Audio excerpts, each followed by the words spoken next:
Garson is my guest today. And Jack wrote a book called How to Build a Business and Sell It for Millions. And, well, Jack, how are you doing today? Glad to be here. Good. And, quite honestly, I can't remember exactly how I heard of this book. I kind of check out a lot of sources, but I do remember that I zoned in on that title right away. Well, I'm glad I grabbed you. It's just such a, it's a title that's going to resonate with just about any single business owner out there. So I wanted to, just have you run past a couple scenarios with us, talk about some of the things that you've seen with businesses selling their businesses, successes, people who have sold their business for millions, and possibly people who have made some mistakes. So, because I love trying to learn from the mistakes of others. So your book really is quite comprehensive because it starts out at the point where the business doesn't even exist. That's correct. And the first 20 chapters are all about starting or fixing and then growing your business to get to the point where you could sell it. And the second 20 chapters contain a lot of information you'll never see in print about how to sell your business the right way. And you don't ever even need to read the second 20 chapters if you want to keep the business the rest of your life, but it's a great golden parachute to have if you want that. Well, now, I like how you say that because, I started my company. I started Resume Day almost 10 years ago, and I had, when I was green, okay? I was just about as green gets when I started my company, and the last thing that was on my mind was actually selling this thing. What I was actually doing is just creating a job for myself. And fortunately, knock on whatever, it's been extremely successful 10 years later. The growth is good, more employees than ever, but it's really still not on my radar that this is going to be a business that's ever sellable. So let's talk a little bit about that. Kind of like when someone has a business and then they're thinking, what are some of the signals that maybe it's the right time to sell your business? Well, certainly one of the biggest signals is when people are approaching to buy your business. But, the interesting thing that you said a moment ago about just going along in this organic fashion and building your business, that's what almost everybody does. But you set yourself up for these potential disasters. I had a client yesterday call me. He's one of 3 partners, and he called me practically in tears because his 2 partners are kicking him out of the business. And one of the fatal mistakes that he made was he didn't sit down and prepare a good partner agreement from day one. Had another client, got a great offer to sell their business, brought it to their accountant, and their accountant said they're going to pay most of the purchase price in taxes because they set up the wrong kind of company. So there's a lot of very conscious decisions you need to make if you want to preserve that option to sell. Okay. Now, see, both of those just sound like nightmares to me. Would you recommend that, how long of time would you recommend if it gets in my brain that, maybe I do want to sell my business? Mm-hmm. What are the steps? Should I go to my accountant first? Should I go to my lawyer first? Or, all of those? Or what do you suggest if someone wants to do that? Well, first and foremost, buy my book because I take 25 years of experience of people crashing and burning and other people succeeding and selling their companies for hundreds of millions and show the pitfalls and the success stories. So I certainly would recommend that. But you do need to be surrounded by a good legal, financial, and other team members. So I very much recommend that you get the advice that you just mentioned.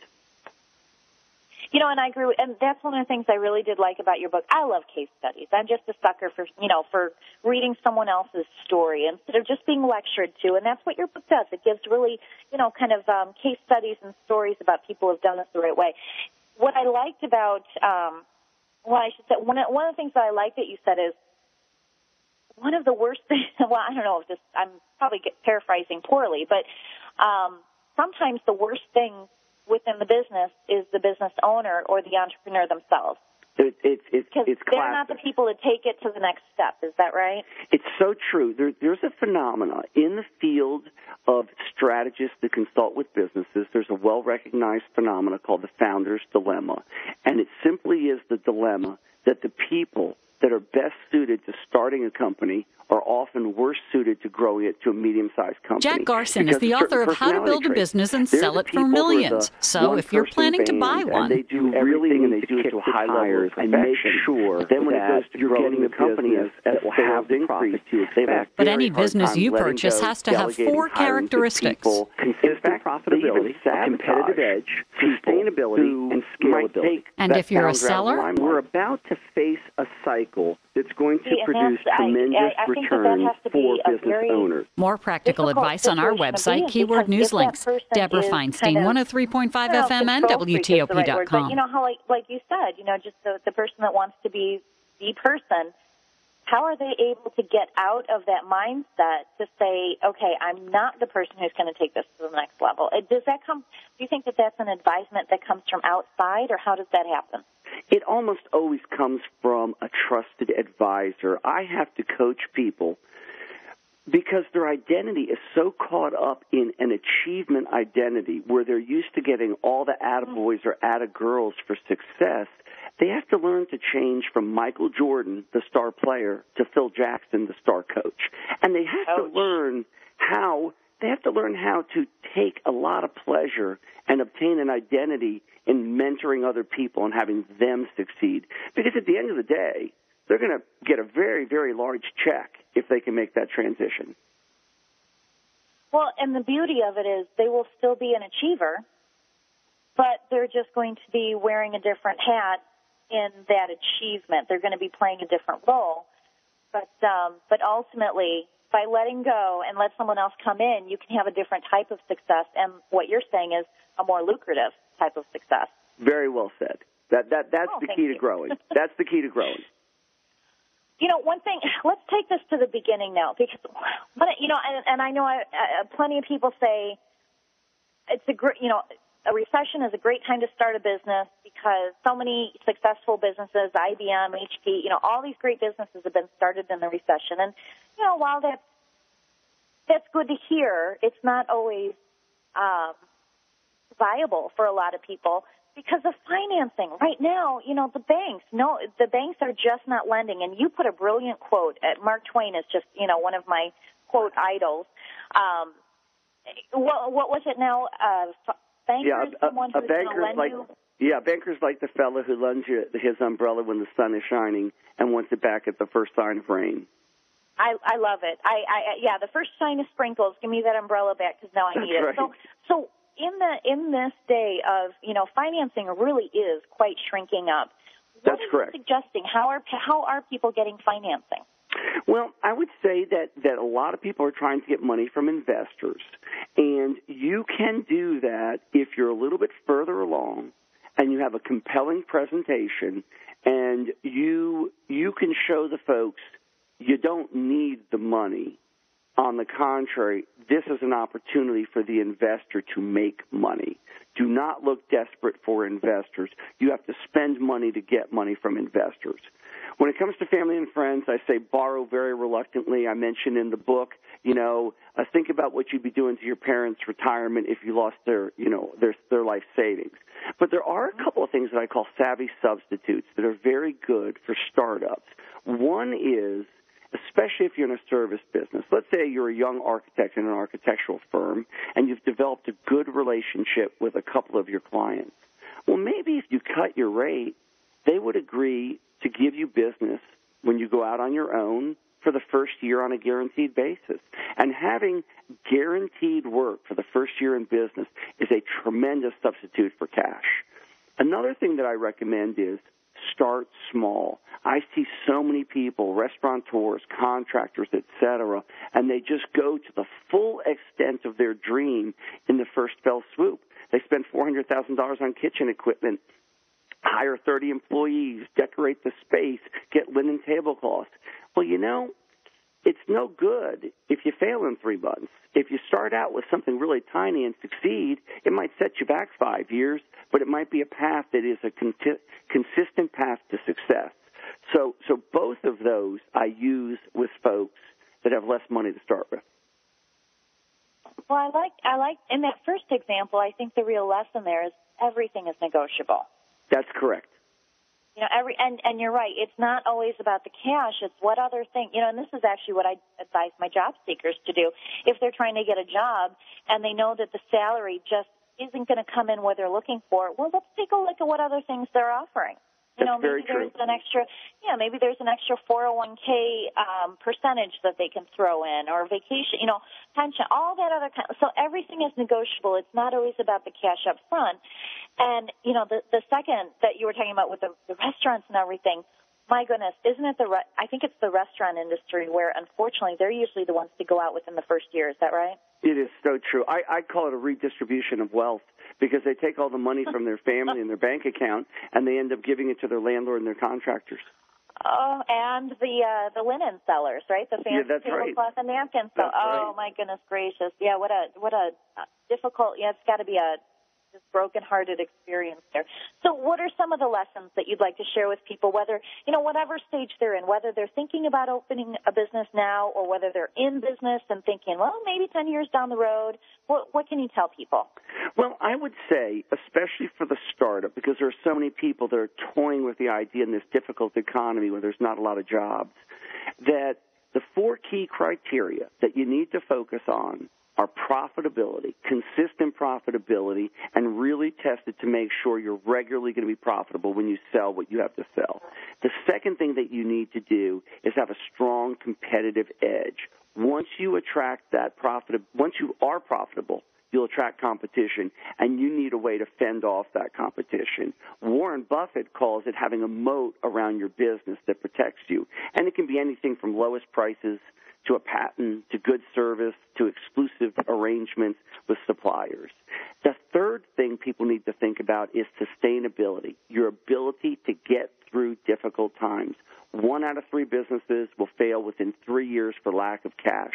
So you do need to make sure you start out with enough money. But for other businesses, it might be backup computers, insurance, or just the persistence to stick with it. Now, the fourth thing that I would also recommend, if you're thinking of ever selling your company, is you have to build your company so that you can grow it in the long run. And I get into that in a lot of detail in the book because that's something that buyers are looking for. And that's the scalability part, right? Right. And, I love that word, and it's a word that was introduced to me, unfortunately, just a couple of years ago, not at the beginning of my business. But it makes, once you really understand and grasp that concept, it really does make a lot of sense. Now, I want to get back to the first one, profitability, because in your book you say that, when people start their business, they just don't know how to price their products or services versus their expenses so that they actually are profitable. So is that, how do you advise people in that area? Well, certainly you're going to survey existing businesses out there that are as close to yours to get a sense of what you can sell your products for. And then you want to develop both a revenue and an expense budget. The revenue budget is supposed to be a budget that shows what your revenues will be over, let's say, the next 18 to 24 months based on your projected level of sales. Your expense budget is the flip side, how much you have to spend to get there. And this is a really important exercise to go through because it's often a year to 18 months before you turn the corner and you're profitable.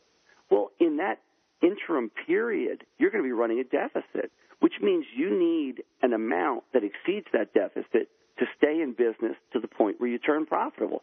I go into this absolutely. I go into this in great detail in the book and show you how to work through those numbers, but too many people don't realize they need to go through that exercise, and halfway through their first year, they run out of money, and all of a sudden either they're shutting down shop or they're taking really bad, crazy loans at 20% interest or giving away half their business to people that are preying on them like vultures. Okay, so really the lesson here is you have to know the numbers up front. And, the numbers, I think, are always going to be off because you can never predict all your expenses, which means, unfortunately, they're going to be off on the bad side, not the good, not the good side. And we're running out of time here, so I want to be able to have you give your information. But the second part of those 4 components that you said, the competitive aspect of it, in your book, you talk about something that I've struggled with or thought with before, and that's don't hire and then train your competition. That's absolutely true. It's one of the things that people overlook so much. I tell all my clients, you owe it to your employees to train them, treat them with respect, give them a growth opportunity, compensate them fairly. But you do not owe them your business. You do not owe them the keys to your business. Don't be a competition factory. And usually... I love that. You know, and actually what I think that what I've done, just to throw my own kind of situation in there, I've hired people who are fantastic resume writers. They're the best at what they do. They have no interest whatsoever in being a business. They have no interest whatsoever in talking with the clients, negotiating the prices, doing the administrative work. And I find that out up front because I learned that the hard way one time. That's absolutely true. It's a painful experience when someone sets up shop across the street with half your customers. Absolutely. Fortunately for me, you know, this person didn't do so well, but it still was a lesson learned on my part. So, so Jack, you've got this fantastic book, How to Build a Business and Sell It for Millions. How can people get in touch with you? Well, first they can get the book at all the bookstores and websites. Then they can get in touch with me at my book website, which is bizbygarson.com, bizbygarson.com, or call me at my office, 301-280-2700. Well, Jack, I have to thank you so much. This has been a very, very interesting and quite educational interview today, and the book is just absolutely fantastic. So like Jack said, at any level in your business, this is one that you should pick up because you're going to get some really, really good insights and tips here. So we're going to take a quick break right now, and we'll be back in just a little bit with Jeff Bishop from Duct Tape Marketing.